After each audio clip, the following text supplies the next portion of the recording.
Oh shit, you are? And we were on here. I'm just getting ready. I didn't know we were on here, eh?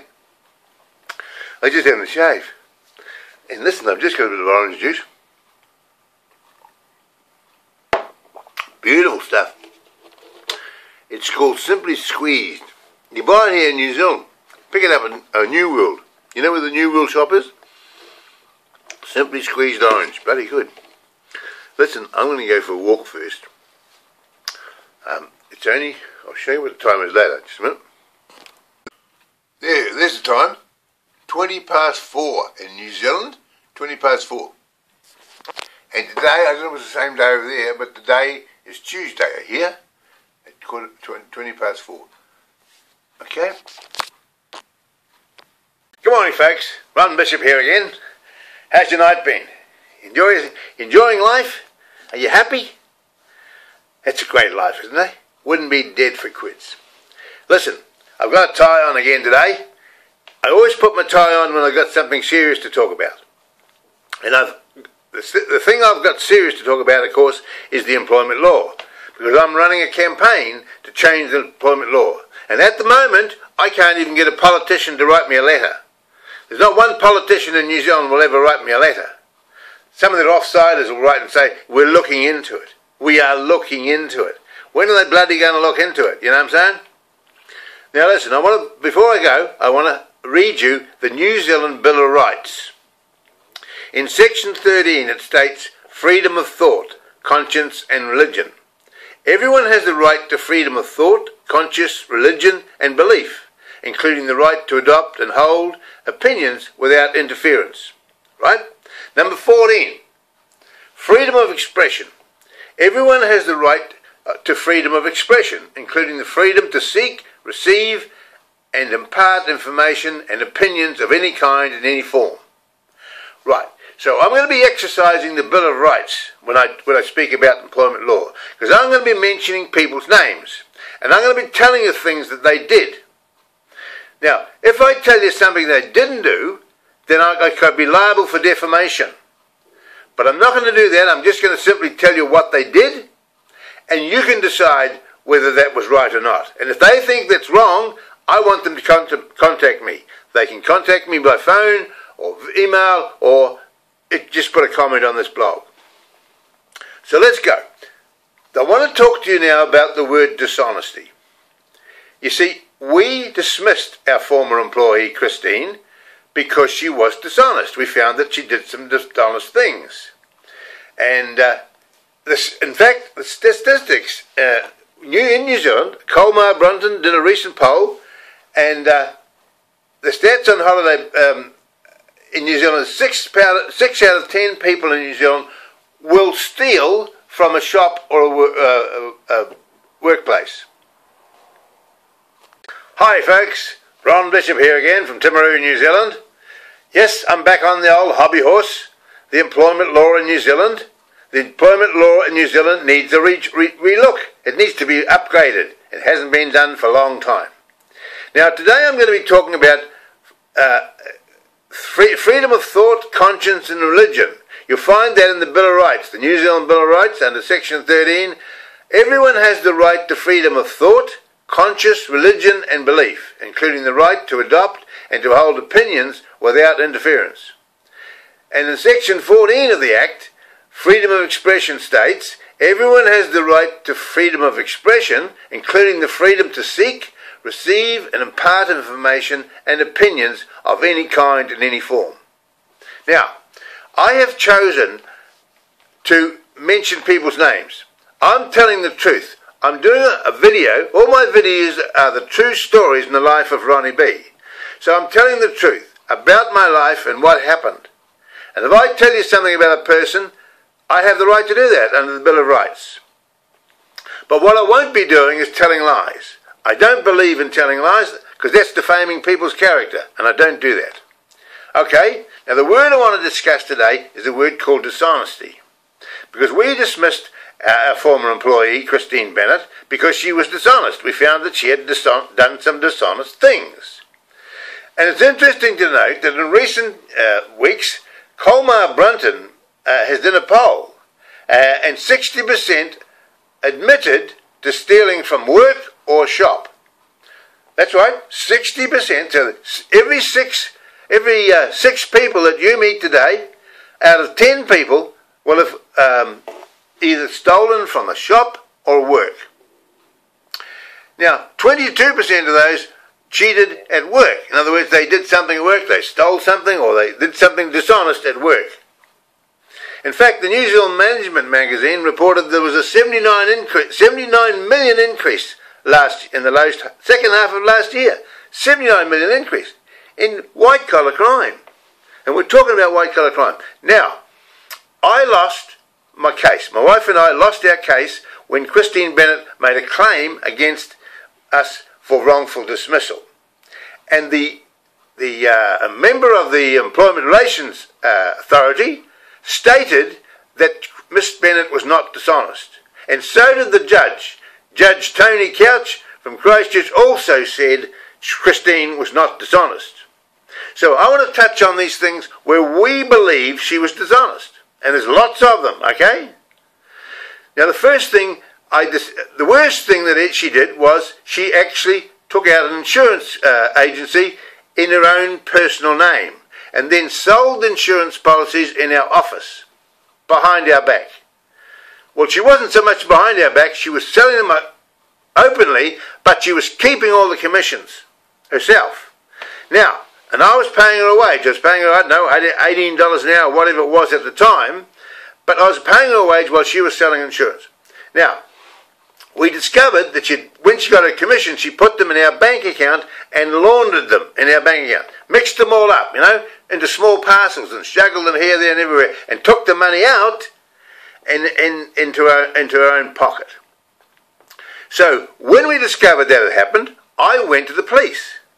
And the police officer, or the detective sergeant, said she was a white-collar criminal. And there's plenty of them. Keep her on. She'll make you a lot of money. His attitude was terrible. He never even took a report that we'd actually been to see him. And this is why I'm doing this video. His name is Kevin Burns. He's not with the police anymore. He just lives across the road from me. And he just yells and screams every time I go to see him about it. So, just a minute, I'll get my thoughts together again. I'll come back in a minute. You see, when I employed Christine first, she was working for a insurance broker, or she'd lost a job with the insurance broker, and she'd also lost a job with a travel agency that she worked for.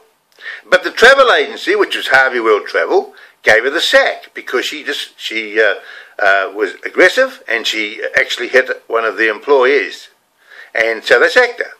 Well, what happened is she got a lawyer and she got paid a lump sum money to go away, get away from the place. And they gave her a lump sum of money. They also gave her a reference to say that she was a good, hard-working person, and it was on that reference that I employed her. And that's wrong. You can't write out references to people who have been sacked. God almighty. Anyway, now because Christine was never charged with any of the things he did, I believe she committed fraud, theft, deception. Those are the three main things: fraud, theft and deception. Okay, she had bad temper, swore at me using the F word and that sort of thing in my office, and she was swearing to people on the telephone at one stage. You can't do that in an office, and I sacked her for that. But anyway, this dishonesty thing has got to stop. There's far too many getting away with dishonest things in the workplace, and it's got to stop. We have to change the law. Now, the other campaign I'm running is to change the mental health laws, because the mental health laws allows an employee to lose a case because of a mental illness. You see, what happened is 35 years or something ago, I had a mental breakdown, and I was diagnosed as having bipolar disorder, and I've been on medication. And Christine found out about that. How she found out, I don't know. It could have been me talking or Margaret talking, whatever. But she found out, and she used that against me in the court of law. And the judge let her stand up in court and say that Ron Bishop has a bipolar disorder. And that was printed in the newspaper. Not only did they print that, they also said that I was a former mayoral candidate. Because I stood for mayor 2 years in a row, two terms in a row. So that's wrong. That is bloody wrong. And it really hurt me, because when it was announced in the paper, I can't get work. If I go to my businesses, they think I'm mad, because they don't understand, you see. But they've been told that I've got a mental illness called bipolar disorder. And it's nothing to do with the bloody employment. Nothing at all. But it was just out of malice that she did it, you see. She put that in to try and win the case, and she won it. She was awarded $30,000, a bit over $30,000. And to get the money, you wouldn't believe what the solicitors did. They blackmailed me. They said, if you don't pay, we're going to bankrupt you, we're going to sell your house, all that sort of stuff. And I was a nervous wreck. I was in hospital, and they ring my wife and saying that they're going to sell your house tomorrow, and all this sort of stuff. And there's no bloody papers to do that. And it was really bad, really, really bad. And I tell you what, it cost me my life savings. And I bloody worked hard over the years, and I looked after Christine. She was a good woman, good hard worker, but she was dishonest, and the reason she was dishonest is because the law in New Zealand allowed her to be dishonest. All the lawyers are dishonest as well, because the law allows them to be dishonest. The judge was dishonest. The judge should have stopped me from putting... He stopped me from putting in vital information before the court, because he knew it was vital, and he stopped me from letting me have it. You know, I get a bit angry. I do get a bit angry. But now I'm looking for people.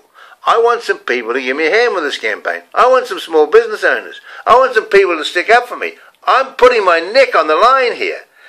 I'm asking for $1 million. And you say, what the hell for? Listen, if you lost 5 years of your life, you couldn't work, no one would pay you any money, and you'd be wanting $1 million too. I'm worth $1 million. That's what I'm saying.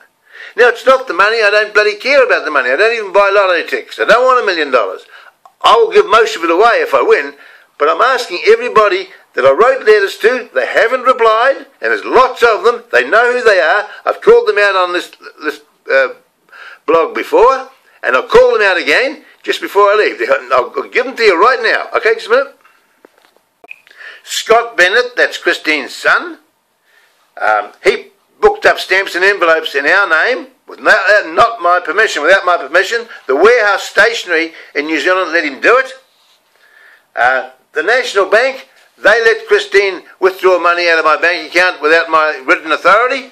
They let her open a bank account without my written authority. The National Bank won't bloody answer to me. They won't even write me a letter.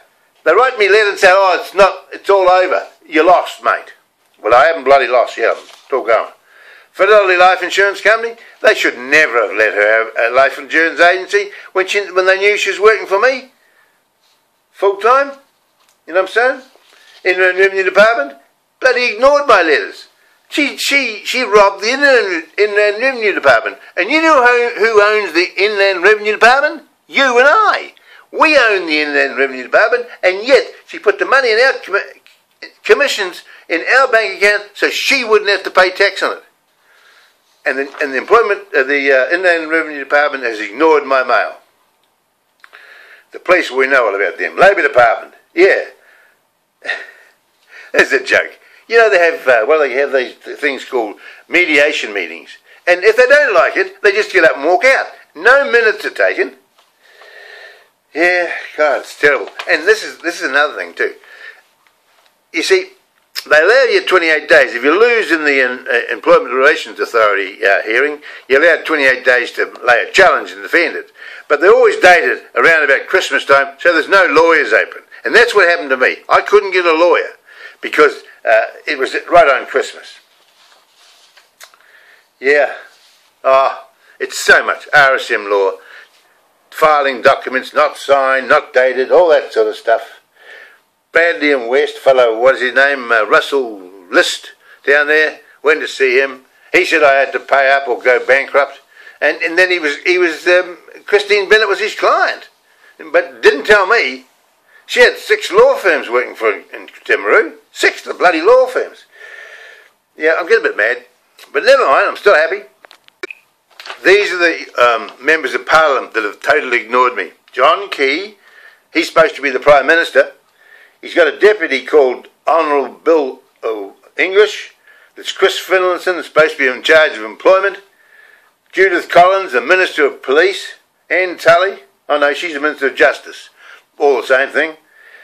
Joe Goodhue, Minister of Senior Citizens. Margaret and I are senior citizens, live in her town.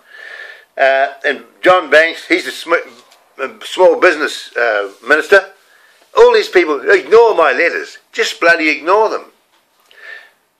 So we need to give them a rev up, don't we? I tell you another outfit that needs a good kick up the backside, and that's the news media in New Zealand. Bloody useless. They know what's going on down here. They know I'm crappy. And I've been filling their inbox with stuff, and they do nothing. Absolutely bloody nothing. You know why? Because they're all on the racket. They're in the racket. You see, they're all employees. They know if they get the sack, they can sue the boss. They're protected. And the government doesn't do anything because they know the majority of people are employees. And they want the votes. It's all about bloody votes. And you know what I want? If the government wants me to shut up, you know what they're going to do? John Key, I want you to get out of your big fat leather chair and come down here, pick up Joe Goodhue and bring David Shearer with you as well and sit in my office. I'll have a chair for you and a bottle of whiskey if you want it, but we'll sit around the table and we'll thrash this thing out and we'll get some bloody results. How's that? You do that and I'll shut up. So see you later.